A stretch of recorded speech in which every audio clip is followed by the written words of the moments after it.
Amazon's Seattle headquarters bear little resemblance to Silicon Valley's sprawling campuses. Rather than tuck itself away in the comfort and anonymity of the suburbs, the company operates in the heart of the still-developing South Lake Union neighborhood. Its buildings, named after project code names like Doppler, Echo, and Fiona, Kindle, line the streets there, holding more than 50,000 employees, with ongoing construction making room for more. Swarms of Amazonians move through the neighborhood's streets on weekdays, and if you fight your way through them, you can walk right into one of the company's most promising experiments.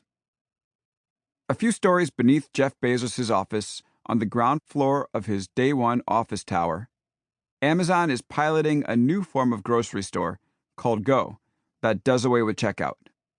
To buy something from Go, you scan in with an app, take whatever you want, and just leave. Moments later, Amazon pushes a receipt to your phone, accounting for the items you took.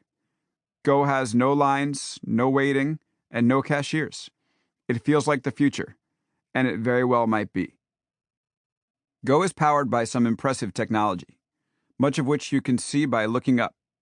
Cameras and sensors line its ceilings, pointing every which way to capture your body and its movements as you walk its aisles. Using computer vision, a subset of machine learning, Go figures out who you are, what you've taken, and what you've put back. Then it charges you. The store is almost always accurate, as I found in my various attempts to trick it.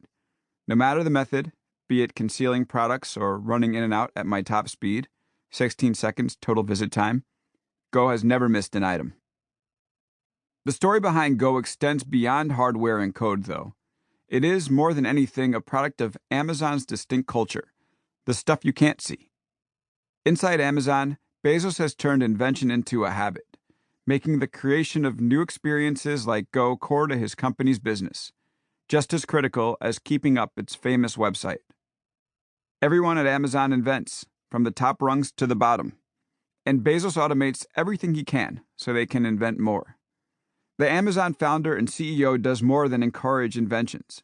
He's created a system meant to churn them out, giving them the best chance to succeed when they debut.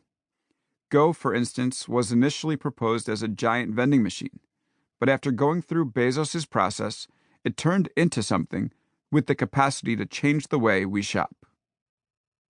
Bezos' invention culture is responsible for getting us to talk to speakers, microwaves, and clocks, all with Alexa embedded inside, and to read books on screens, build companies on the cloud, shop on the internet with abandon, and, perhaps shortly, walk out of stores without stopping at a register.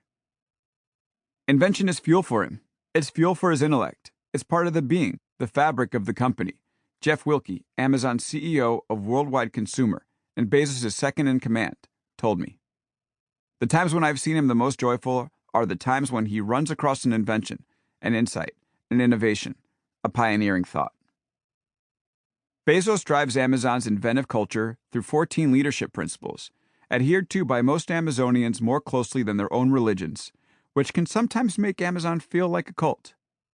These principles guide decision-making within the company. They're hammered home during its interview process, and they come up casually in conversation between Amazonians when they're off the clock. When you work at Amazon, the leadership principles become part of your being. They make it difficult to work at any other company, which is why so many ex-Amazonians boomerang or come back after they've left. One ex-employee told me he's teaching these principles to his kids. The more you study Bezos' leadership principles, the more it becomes clear that they're a manual for invention.